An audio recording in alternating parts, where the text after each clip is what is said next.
I wasn't even planning to officially review iPadOS 26 on my 2018 iPad Pro, not because iPadOS is bad, but because, let's be honest, this iPad is getting pretty old. But here we are, and honestly, it's impressive that after 8 major updates, it still runs most of the new features of the current iPadOS era. Well, go ahead and subscribe, because unlike my iPad Pro, this channel still has a plenty of updates left in it. So this time around, I want to start straight with performance and battery life instead of the features. And before we get into it, let me just say this. Don't push your iPad enough to heat it up unless you enjoy scrolling that feels like punishment. Because here's the thing, even at normal room temperatures, the third gen iPad Pro stutters sometime, almost like it's had a bit too much to drink. But once it gets hot, that's when you start saying the prayers in your thoughts that it becomes at least usable again, as the heat will make it stutter in even more ways than one. The ProMotion 120Hz display basically turns into what I would call a demotion display, struggling below 30 FPS and making your eyes beg for mercy. So let me walk you through some of the most basic animations you will see while using your iPad, the kind of stuff you do every day, like opening apps, swiping between screens, pulling down control center, and scrolling down notes. This is where you can really tell how well the iPad is handling iPadOS 26. Back when this iPad came out, Fortnite was still on the App Store. Now the only battle it sees is between Safari tabs and battery life. I still remember how much Fortnite I played and tested on this exact iPad for YouTube back then, so it's kind of crazy seeing it surviving all the way up to iPadOS 26. So it's actually not stuttering that much, but once it get used to that controls, it won't stutter much, as I'm also in an air conditioned room right now, but even at a normal room temperature, it is going to stutter with even these basic animations. Well, this brings us to the battery. So just like any other piece of tech, the iPad needs its favorite drink, a tall glass of electron, to keep going. Think of it like a driving a car, no fuel, no ride. But with the 2018 iPad Pro on iPadOS 26, it sometimes feels like owning $1 million car that only gives you 3 miles per gallon. The hardware is still impressive, but the way it burns through battery doesn't always make it the best travel buddy. Honestly, sometimes I feel like I spend more time charging it than actually using it. The battery on my 2018 iPad Pro doesn't really last much longer than 4 hours if I'm editing videos or creating detailed sketches in Procreate. For other stuff like reading books, watching YouTube, or listening to music, I usually end up with around 20% left after about 5 to 6 hours, and then it's right back into the charge use repeat cycle. Of course, there's another factor at play here called battery aging or battery degradation. I picked up this iPad back in summer 2019 and spent countless hours playing Fortnite on it, not to mention everyday use and repeated updates of developers beta. Naturally, the battery health has dropped over time, so while iPadOS 26 brings all the latest and greatest features, but over the years, all those features also demand more from the hardware, which means my already aged battery drains even faster. Now, if you were to replace the battery with a brand new one at full capacity, you would avoid a part of this problem to some extent, but since mine is still rocking the original 2019 battery, I do end up suffering a little more than someone with a fresh replacement. So this is just something to keep in mind before you upgrade, as all the other iPadOS are officially now unsigned and you cannot go back to the older version like the iPadOS 18. Alright, let's talk about the actual features now.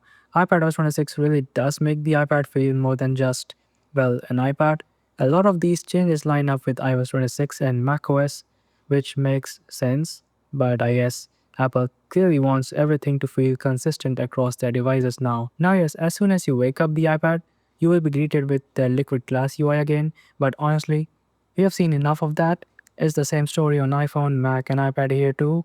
So let's skip the glass talk and get into the real game changers. The biggest one has to be multitasking. For the first time, you can properly resize app windows in different ways and have several open at once. But here's the part. I didn't expect Apple even brought over the Mac style window controls, the same traffic light controls you see on a Mac that can minimize, close, or resize apps just like you would on a Mac.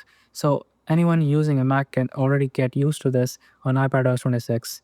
Well, you get this mode by holding down a toggle in Control Center, just like the Stage Manager. And honestly, I love how this works on the iPad. It's like the iPad finally graduated and said, see, I can do Mac things now. The larger screen really makes it feel practical, not just a gimmick. Let me show you how it looks in action. Alright, so I think it's already on to the apps that I've already opened. So you can see this looks a bit different in size because that's already has been resized. So if I actually tap on that, so you can see it's resized now, and here you can find a small holder at bottom right which you can hold to resize, but you can also do that from the edges over here too. And of course, let's just open some more apps. So yep, oh wait, not just like that. So you can simply do that again, resize it to smaller form factor, and then from top middle over here, you can just simply drag it where you want and resize it. You can have more apps, more than just two of them. So I think, yep, that makes it really easy to use it. But the next big thing, something that ties right into this new Mac-like multitasking, and honestly, I don't think anyone really expected it to show up on the iPad. I wonder if anyone did. When you swipe down from the top middle of the windowed app, you'll see a full menu bar, just like status bar on a Mac. From here, you can access all the app settings, things like sharing a file, changing view options, even rearranging windows, or even pulling up the help menu.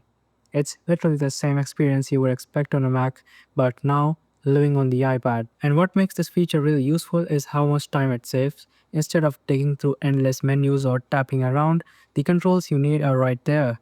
And because the menu adapts depending on which app you're in, whether it's Files, Safari, or Notes, it always feels relevant and not just like one size fits all shortcut. But to me, this is also a big hint about where Apple is taking the iPad, adding a proper menu bar in Apple's way of saying, yes, the iPad can be a serious productivity machine. It blurs the line between tablet and laptop even further without actually giving us macOS. And honestly, I kind of love it. Almost like my iPad is cosplaying a Mac, but funny part is, it actually pulls it off. And the final big thing for me is the ability to add folders right onto the dock, just like you can on a Mac. It might sound like a small change, but it's actually really useful.